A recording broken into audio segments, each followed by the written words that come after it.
नमस्कार मेरे प्यारे भाइयों और बहनों, आप सभी का स्वागत है।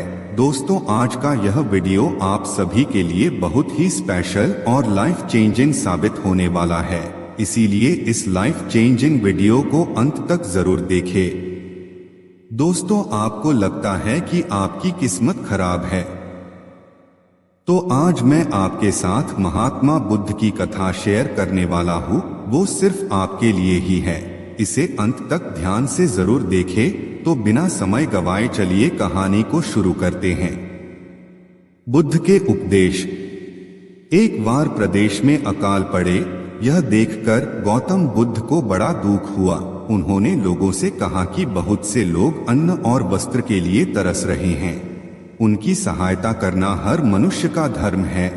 आप लोगों से जो कुछ बने वह दान करें। बुद्ध का उपदेश सुनकर सब लोग बिना दिए अपने अपने घर चले गए। एक गरीब व्यक्ति बैठा ही रहा। उसने सोचा कि मेरे पास तो ये वस्त्र हैं, अगर मैं उतार कर दे दूंगा तो नंगा हो जाऊंगा।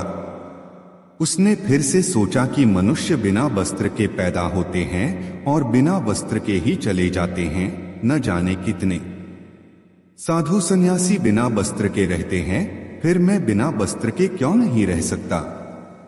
उसने अपने वस्त्र उतारकर बुद्ध को दे दिया। भगवान बुद्ध ने उसे आशीर्वाद दिया।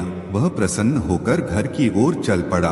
वह खुशी से चिल्लाकर कह रहा था, मैंने अपने आधे मन को जीत लिया है। तभी सामने से रजा की सवारी आ रही थी। उस गरीब की बात सुनकर राजा ने उसे अपने पास बुलाया और पूछा कि तुमने अपने आधे मन को कैसे जीत लिया है।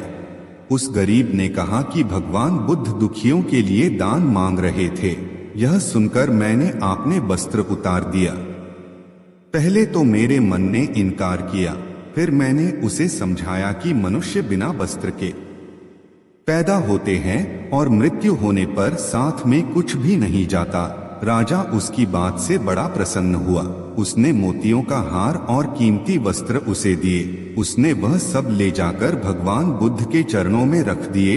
बुद्ध उसे हृदय से लगाते हुए कहा, जो दूसरों के लिए अपना सब कुछ दे देता है, उसके बराबरी कोई नहीं कर सकता। अहिंसा परमो धर्म है।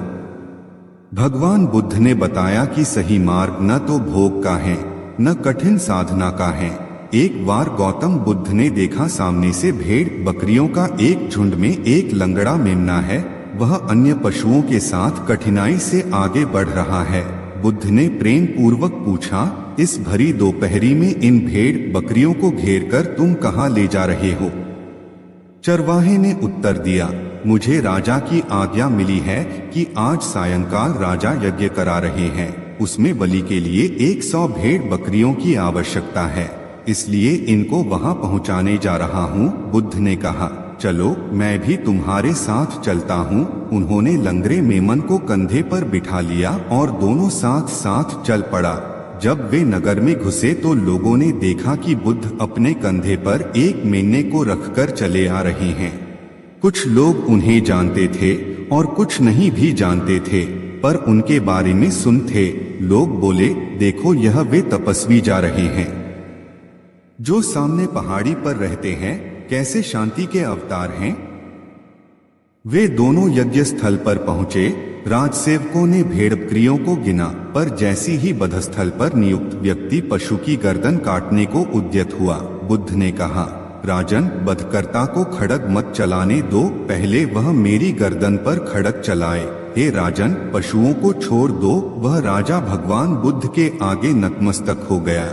उसने बलि के लिए मंगवाए सभी पशुओं को छोड़ दिया और इस प्रकार उस राज्य से हिंसा का हमेशा हमेशा के लिए नामो निशान मिट गया। शिष्य के प्रति बुद्ध के उत्तर। साधना के मार्ग को सभी धर्मों में दुष्कर माना गया है। एक अच्छा साधक ऐसे गुणों से युक्त होता है जो आत्मज्ञान के प्रकाश से दूसरों को भी आलोकित करता है। एक बार महात्मा बुद्ध से उनके एक शिष्य ने प्रश्न किया, भगवान श्रेष्ठ साधक के क्या लक्षण होते हैं। तथागत ने प्रश्न का उत्तर दिया, चूहे 4 प्रकार के होता है। एक वे जो स्वयं खोदकर बिल बनाते हैं लेकिन उसमें रहते नहीं।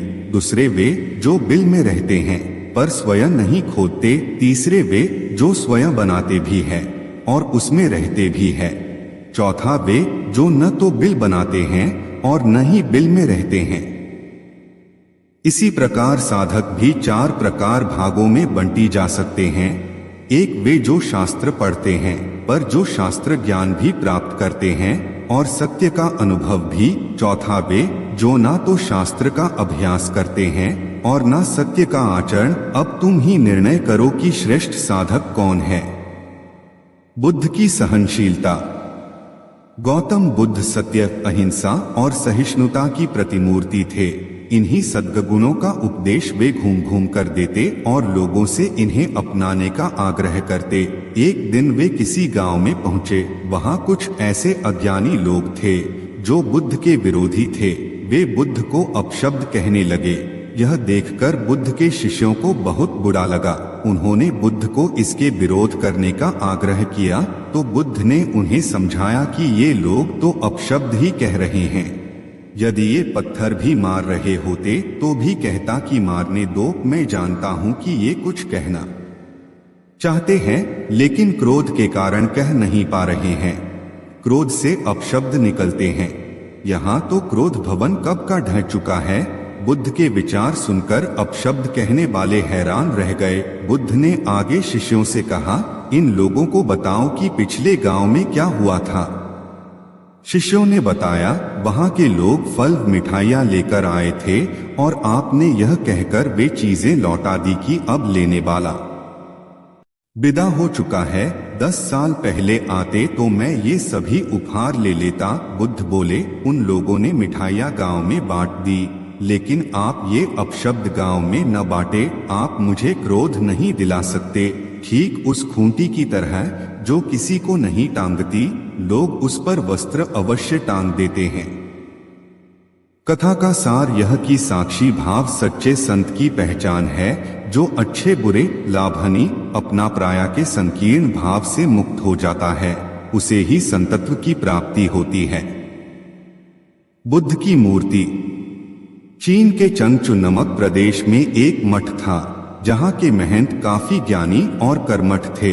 एक दिन उन्होंने अपने शिष्यों को बुलाकर मठ के लिए भगवान बुद्ध की मूर्ति बनवाने की इच्छा प्रकट की। महंत बोले, इस कार्य के लिए आप घर घर जाकर धन संग्रह कीजिए, किसी से बलपूर्वक धन मत लीजिए, जो इच्छा वो खुशी से दे उसी से लीजिए। शुभ कार्य हेतु धन संग्रह भी शुद्ध तरीके से होना चाहिए।